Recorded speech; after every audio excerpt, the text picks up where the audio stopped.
Hey guys, what's up? Today I'm unboxing a delivery I just received. These are pond snails from a hobbyist in Puerto Rico.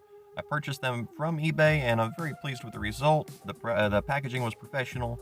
The snails arrived alive and intact, along with a few hitchhikers. Here's a quick aquarium that I set up. They actually arrived way before I expected them.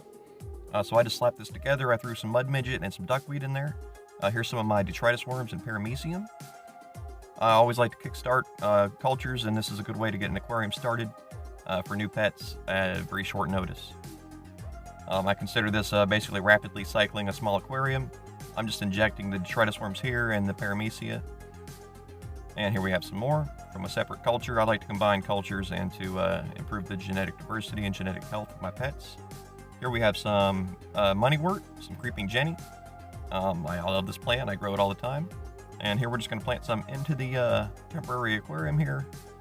We got to get this set up. I don't want to just mix these snails with my bladder snails because I might lose them in the crowd, you know. So I'm keeping them here in this small container. We're adding some more moneywort, some more creeping jenny, is what it's also called. This will grow underwater. It will root in the water. It will grow as an emergent plant. It's really fun, easy to take care of.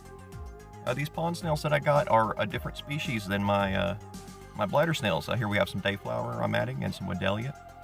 But yeah, these pond snails, they are a different species. They are about the same size, and I believe they also breathe air and behave in similar ways. But I'm very curious to learn more about them, and I'm glad to have them here at the shop. These are Lymnaea pond snails, a whole different family.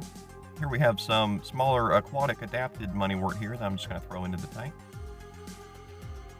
Here we go. This looks pretty nice, you know, for a temporary holding container. There's one of our new snails approaching some mud midget. I do have some clips of them eating the mud midget, which is a good sign.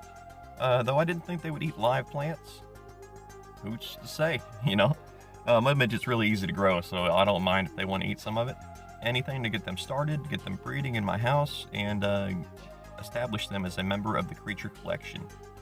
I actually included a few in that paramecium culture that I put a video up about recently.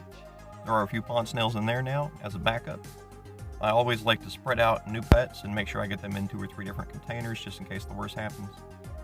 And here we just have a fast-forwarded clip showing some of the creatures moving around. They are live. Yeah, I'm really pleased with this order. A few separate additional creatures that arrive. A lot of the small specks and ostracods and things like that you see swimming around are actually my species that I've added.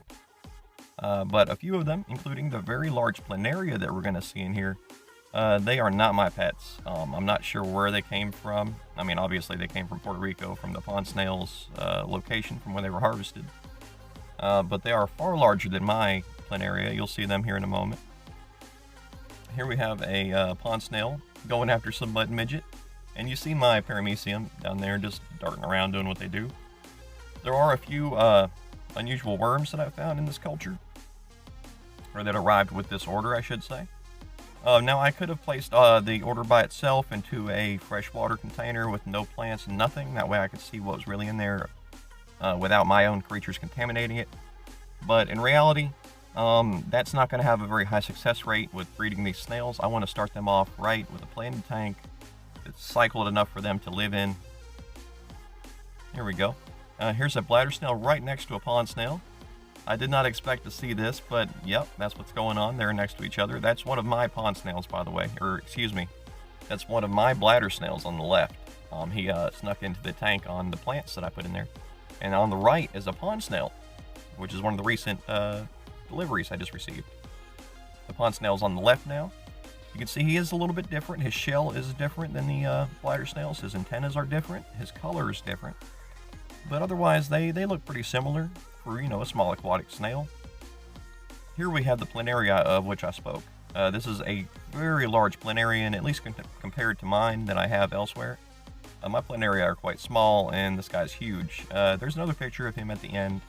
I suggest you stick around till the end of the video, and you'll see him and a friend here in a minute. Here's another shot of him. They are flatworms, and he is climbing onto this small piece of this small pond pebble I've included. I always throw a few rocks in every aquarium. Here we go, we're back to the pond snail and another planarian. Now, I don't know if these guys are really going to be dangerous to these pond snails. I have read that the planarians can eat snail eggs, which might be a problem. But in time, I hope to establish these pond snails and to spread them out to a few other containers, get them breeding. There's a great look at his little face. You can see they're handsome little creatures. It's climbing onto the glass now, and you can see its strange, like, rasping mouth. They're very interesting. I love them. I immediately fell in love with them. They're like little chubby snails. They got little elf ears instead of antennae. They're very interesting. Here we have a pond snail getting cleaned by a bladder snail. So, yeah, I don't think they're going to have any kind of issues with competition or harming each other or anything like that. They seem to be compatible species.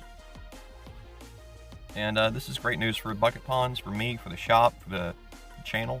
I have new friends to share with you guys. And as we get them breeding and growing and stuff, I'll be able to share them literally with you. You know, you'll be able to buy some pond snails from me.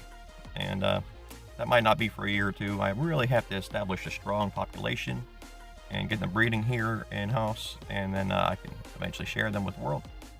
But yeah, great eBay seller. I might even throw a link in the description. I don't think they'll mind. Packaged perfectly. Everybody arrived live. There's just a couple pictures. And that's it, guys. Thanks so much for watching. I'm BucketPonds. Like and subscribe.